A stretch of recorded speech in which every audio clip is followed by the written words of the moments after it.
is the situation that you see yourself? Let's say if somebody asks you, how do you see yourself in 5 years? What is your future plan? Well, I want to get a nice job in a very reputed company. I would say one of the best automotive company. This is my dream. Like as an engineer, as a CAE engineer for passive safety, or in terms of 3D printing, additive manufacturing engineer. This is what is my dream.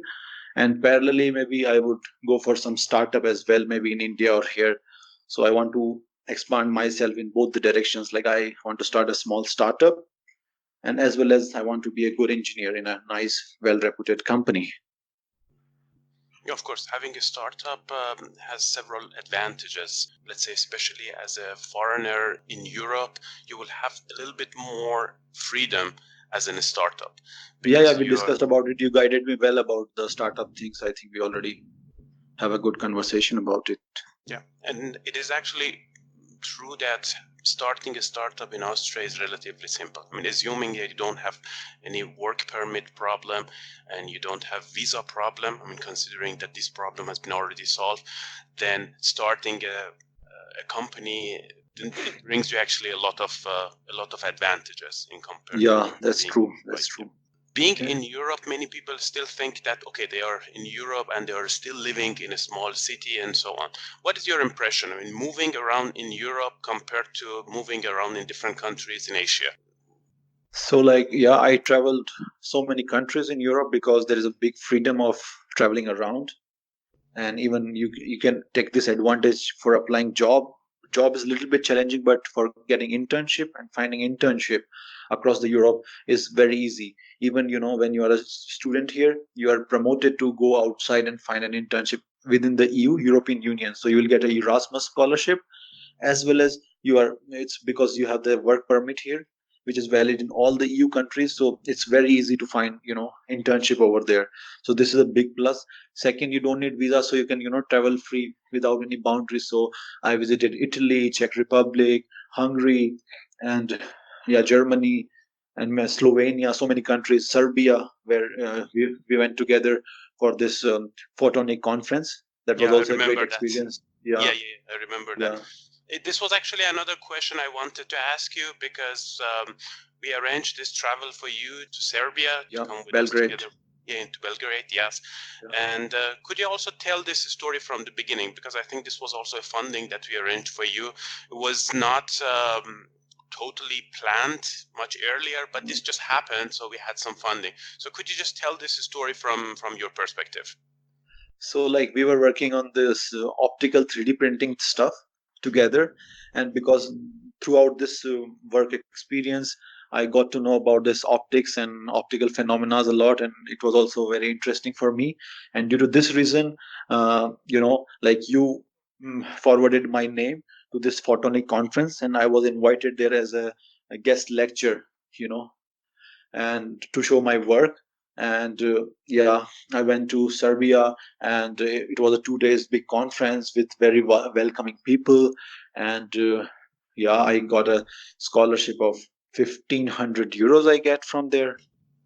I don't remember exactly, but it was something 1,000 or 1,500 euros. So that was a big support in my studies, and to cover up the traveling cost, I would say. Mm-hmm. And it was, of course, a great experience. It was quite nice. Yeah, it was a great learning, and you were there, and we make lots of contacts over there, and people were so motivated to organize 3D printing workshops over there. So it was very, enjoyable time. Mm-hmm. Yeah, it was. And I got my certificate from that. So it was really also very helpful in my career, I would say. Yeah, exactly. That's a kind of certification which was, I mean, comparing your situation with the rest of the students from Asia coming to Europe, your CV is at the moment is a unique CV, I would say. If I take a look at that, because of the work you've done over the past years was different than the other, you have right now a kind of unique situation. Do you think that the people will get different chances, or what is the effect of having a unique CV in your career? I think my work. I'm lucky, I would say, because I met you very early. in 2016, right after 2 months after coming to Austria. And then you guided me well. For 1 year, we worked together. Later on, I moved to Hispano Suiza, which is also very reputed, I would say. They are manufacturing now car, which costs like 2.2 million euros. And later on, I got my master thesis in Magna, which is the biggest contract-based car manufacturer in the world. They are manufacturing Jaguar, electric Jaguar E, and BMW Series 5, Mercedes-Benz G-Class, like all the very expensive cars. And I worked there as a passive safety, like in the passive safety department for the crash prevention. So it was very great experience, and all these experience all together makes my CV a little bit unique, and they all are connected somehow. And yeah, because of my work experience after coming to Europe is almost now 2 years, and yeah, because of that I'm getting lots of calls, interview calls, and yeah, everywhere I'm getting a positive response so far. Mm-hmm. Yeah, That's, I would say. Yeah. Of course, this is actually the key to the success. And right now, of course, I wish you all the best with this career, but this is actually something that is anyway coming to you. So let's continue with the next question. Talking to the people outside of Europe, sometimes the people think that specific manufacturing industries are related to Germany, while Austria is sometimes not really well seen from outside. What new information you received here after coming to Austria to say that, hey, this information, I didn't know that Austria is doing this and that? So like, before I came to Austria, like I knew Austria like from my childhood. That's another story. But before I came to Austria, when people asked me in India, where are you going, then I said Austria, and they all were assuming that I'm going to Australia, because people really don't know about Austria. This is really funny. Like they think they know Vienna, but they don't know Austria. This is a fact. Or some people think it's a part of Germany. This is another funny stuff, I would say. But Austria is like a really, really very beautiful and great country, I would say. We have AVL, which is the world's biggest automotive consultancy, biggest private automotive consultancy in the world. We have Magna, which is also the biggest contract-based car manufacturer in the world. And we have Red Bull, and so many other big companies are here. BMW's biggest diesel engine plant is also located in Austria. So Austria is very, like, somehow very much connected with Germany. So we cannot really differentiate between Austria and Germany. They are very much linked and working together in all point of views. So yeah, and there is no visa requirements, as Austria, Germany, they both are part of EU. So it's like, just like one country in terms of, it comes to business and technology, they are sharing the same technology and doing the business in a similar way. So we should not even like think like Austria is somehow lesser than Germany. They are almost equal, but the living standards in Austria is pretty much high.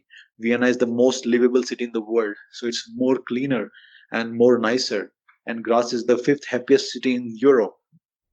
So there is no city before that, like from Germany is only Munich, which is on fourth. They are connected and very, very nice place to live. I would say it's even better than Germany in my point of view.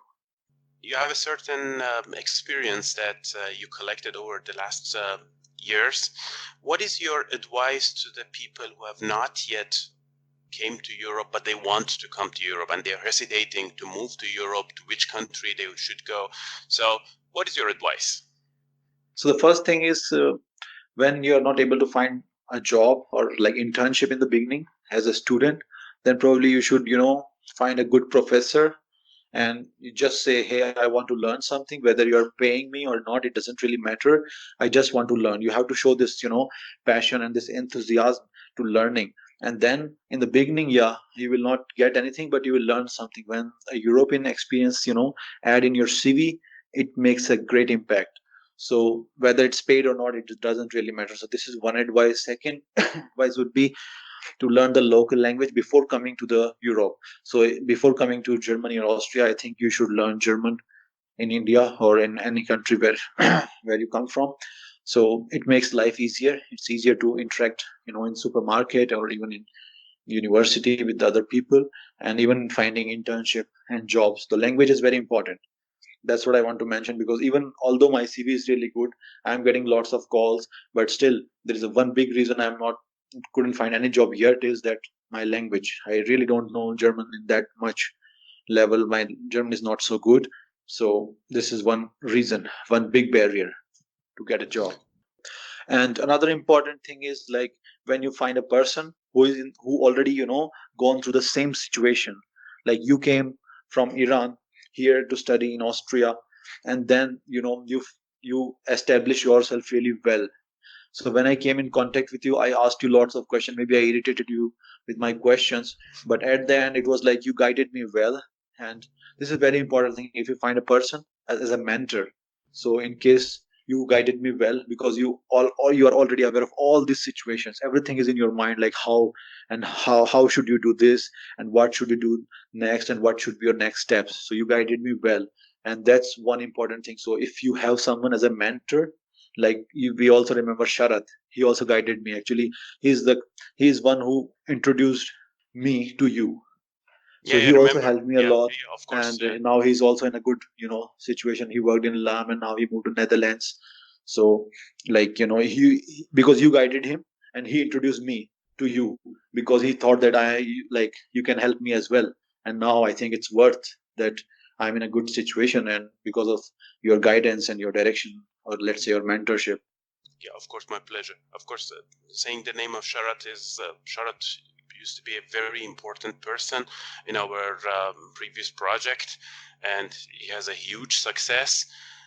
And Yeah. I mean, this is absolutely, he was one of the largest success stories that we had. So probably we're going to have another interview with him.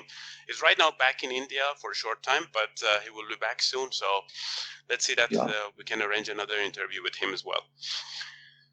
Narend, thank you very much again for taking the time. You're welcome.